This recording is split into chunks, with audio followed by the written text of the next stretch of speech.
చారిత్రక నగరం ఉత్తర తెలంగాణకు గుండెకాయ. రాష్ట్రంలోని రెండో అతిపెద్ద నగరం ఇది. ఓరుగల్లు ఖ్యాతి. కానీ ఇప్పుడు ఈ నగర రహదారుల పరిస్థితి అందుకు పూర్తి భిన్నంగా కనిపిస్తోంది. చినుకు పడితే చిత్తడిగా, భారీ వర్షం వస్తే చెరువులుగా మారుతున్న రోడ్లు అడుగడుగునా గుంతలు వాహనదారులకు నరకం చూపిస్తున్నాయి. అభివృద్ధి పేరుతో తవ్విన రోడ్లు అలాగే వదిలేయడంతో సమస్య జటిలమవుతోంది. అసలు గ్రేటర్ వరంగల్ రోడ్లకు ఎందుకు ఈ దుస్థితి?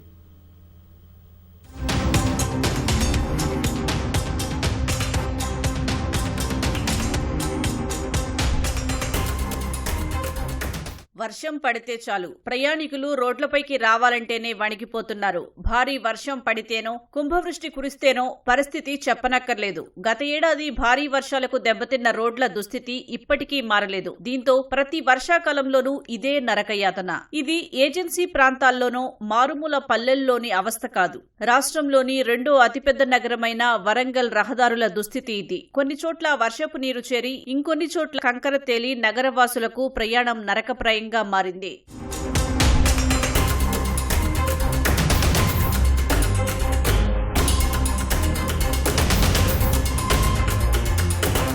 రోడ్లు దెబ్బతింటున్నా మరమ్మతులు మాత్రం మొక్కుబడిగానే సాగుతున్నాయన్న విమర్శలు వినిపిస్తున్నాయి. గతంలో వర్షాలకు దెబ్బతిన్న గుంతలను తూతూ మంత్రంగా పుచ్చడంతో ప్రస్తుత వర్షాలకు అవే మళ్లీ దర్శనమిస్తున్నాయి. మరోవైపు తాగునీటి పైప్ లైన్లు, డ్రైనేజీ, విద్యుత్, కేబుల్ పనుల కోసం రోడ్లను ఇష్టారాజ్యంగా తవ్వుతున్నారు. పనులు పూర్తయిన తర్వాత రోడ్లను పూర్తి స్థాయిలో పునరుద్ధరించాల్సి ఉన్నా చాలా చోట్ల తాత్కాలికంగా పూడ్చి వదిలేస్తూ ఉండటంతో సమస్య మరింత తీవ్రమవుతోంది. గుంతలను తప్పించుకుంటూ వాహనాలు నెమ్మదిగా సాగుతుండటంతో ప్రధాన మార్గాల్లో ట్రాఫిక్ రద్దీ కూడా పెరుగుతోంది. Hanamkonda, Peddammagadda, Bheemaram, Hasanparthy, Kazipet, Hunter road, MGM road, Mamunuru, Narsampet road, Khammam bypass సహా పలు ప్రధాన రహదారుల్లో ఇదే పరిస్థితి కనిపిస్తోంది. గత 2 సంవత్సరాలుగా ఈ రోడ్డు ఇలానే ఉంది సార్. చిన్నవి చేస్తున్నారు, కానీ చేస్తున్నప్పటికీ కూడా దీని పరిస్థితి యాస్టీజ్గా వస్తున్నది. బట్ ఇనిషియేటెడ్ సంథింగ్ చేస్తున్నారు, కానీ పూర్తి స్థాయిలో చేయలేకపోవడం వల్ల ఈ పరిస్థితి రిపీటెడ్గా అట్లానే వస్తుంది. లాస్ట్ ఇయర్ అక్టోబర్లో, సెప్టెంబర్ ఎండింగ్ 30వ తారీఖు వరదలు వచ్చిన తర్వాత కూడా వర్క్స్ ఇనిషియేషన్ చేశారు, కానీ కంప్లీట్ చేయలేకపోయినారు. ఈ రోడ్డు గురించి పట్టించుకునే వాళ్ళు కూడా ఎవరు లేరు. కొన్ని సంవత్సరాలు, 2-3 సంవత్సరాల నుంచి ఇదే రకంగా ఉంటుంది. చాలా యాక్సిడెంట్లు జరిగినాయి ఇక్కడ. ఈ నాయకులు ఏం చేస్తారు, ఈ రాజకీయ నాయకులు ఏం చేస్తారు, ఓట్ల టైంలో వచ్చి ఓట్లు అడిగి ఇవన్నీ వేయడం అయితే కరెక్టే అని చెప్పేసి వాళ్ళు అనుకుంటారు. కానీ ఇదంతా మరి జనాల గురించి కూడా ఆలోచించాలి కదండి. ఈ రోడ్డు అస్తవ్యస్తకు గురవుతున్నాం మేము. గత కొద్ది ఏళ్ల కానుంచి ఇట్లే ఉంటుంది. పట్టించుకొని ప్రభుత్వం ఏం చేయాలో అర్థం కాదు. నడుములు పోతున్నాయి ఇందులో ఎత్తేసి. మాకు బాగా అవస్థ బాగా అవుతుందండి. కొంచెం ప్రభుత్వం పట్టించుకుంటే బాగుంటుంది. గుంతల్లో వర్షపు నీరు చేరటంతో తరచూ ప్రమాదాలు చోటు చేసుకుంటున్నాయి. గుంతల లోతు తెలియక వాహనదారులు అదుపు తప్పి కింద పడిపోతున్నారు. బురద కారణంగా ద్విచక్ర వాహనాలు స్కిడ్ అవుతున్నాయి. రోడ్ల దుస్థితి వాహనాలపైన ప్రభావం చూపుతోంది. పలు భాగాలు దెబ్బతింటుండటంతో తరచూ మరమ్మతులు చేయించుకోవాల్సి వస్తుందని వాహనదారులు ఆవేదన వ్యక్తం చేస్తున్నారు. తవ్విన ప్రాంతాల వద్ద సరైన భద్రతా చర్యలు లేకపోవడంపై విమర్శలు వస్తున్నాయి.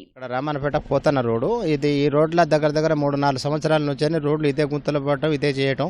ఎప్పుడైనా ఇట్లా చెప్పినప్పుడు ఇంత బండి తీసుకొచ్చి ఇంత మట్టి పోయటం లేదా కంకర పోయటం అవుతుంది. మళ్ళీ వర్షం పడగానే సేమ్ గుంత అవుతుంది. మళ్ళీ బండ్లు కానీ, ఆటోలు కానీ, ఎవరు కానీ బండ్లు, మన కారు కూడా ఒకటి యాక్సిడెంట్ అయింది. ఏది డివైడర్ తగిలింది. బొంద నీళ్ళు ఉన్నాయి కదా, లోపల బొంద ఏర్పడలే. ఆ బొంద వంటలో లటక్కన పోయి సప్పున పోయి కుదిరితే కారు కూడా డ్యామేజ్ అయింది. అట్లనే ఒక బండ్ల గ్రైండెడ్ బండ్లు వేసుకుపోతాడే మధ్యాహ్నం అమాలు నిలబడ్డాడు. అనుమానం నిలబడితే ఆ బొందలు పడంగానే, 1 సైడ్ పడంగానే ఆ బండలు మొత్తం మీద పడితే 2 కాళ్ళు పటాపంచలా ఇరిగినాయి. ఇప్పుడు ఇది ఎంజిఎం నుంచి అంటర్ రోడ్ వరకు పోతుంది. ఎంజిఎం నుంచి అంటర్ రోడ్ వరకు పోతుంది. ట్రాఫిక్ మాత్రం ఫుల్ జాము. ఈ రోడ్డు బాగలేక ఇప్పుడు మొత్తం 1 సైడ్ పోతుంది. ఇక్కడ మన స్టేషన్ నుంచి చింతల్ బ్రిడ్జికి వచ్చే దారిలో అక్కడ అసలు చాలా ఘోరమైన పరిస్థితి ఉందండి. అండర్ డ్రైనేజ్ అని చెప్పేసి ఆ డ్రైనేజ్ తీశారు.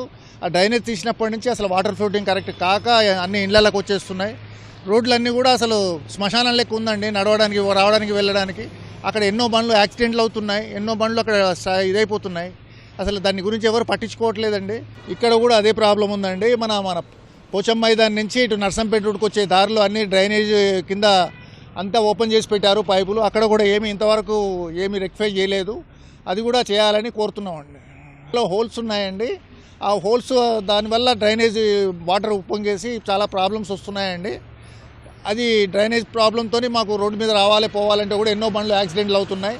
దానివల్ల చాలా ప్రాబ్లం అవుతుందండి. Thank you sir.